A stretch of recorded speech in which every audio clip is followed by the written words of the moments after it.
Good afternoon, Tabernacle family and friends. Today is Monday, March the 11th. Looking forward to a great week ahead. A great day yesterday here at Tabernacle Baptist Church.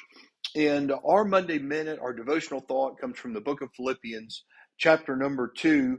We'll begin our reading in verse 14. Paul, writing to the believers at Philippi, he says this: "Do all things without murmurings and disputings, that ye may be blameless and harmless, the sons of God, without rebuke, in the midst of a crooked and perverse nation, among whom ye shine as lights in the world." It goes on to holding forth the word of life. The very next verse, in verse 16, verse 17, "For the same cause also do ye joy and rejoice with me." But I want to come back to those main two verses I began to read there in verses numbers 14 and 15. And really the thought I want us to have this week, or the idea I want us to display, is murmuring and disputing comes from a discontented heart.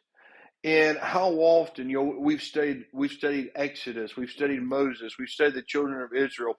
How often did we see them murmur, complain, criticize? And really, that's the opposite of Christ likeness.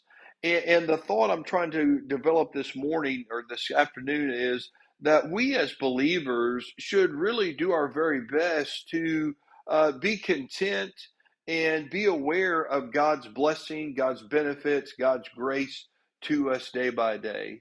And I think as we keep these verses in mind, we will be mindful of the faithfulness of God, His blessings on our life, His hand in our circumstances, even when those things are hard. Do all things without murmuring and disputing. And really, in my own life, if I desire to reflect the Lord Jesus Christ, then I would eradicate murmuring and criticism from my life, and I would desire to be more Christ-like. It says it affects us. It says that you may be blameless and harmless, the sons of God, without rebuke, in the midst of a crooked and perverse nation, among whom you shine as lights in the world. The idea that it will affect my testimony. No one wants to be around a negative person all the time. And we're trusting God to help us. I hope you have a great week.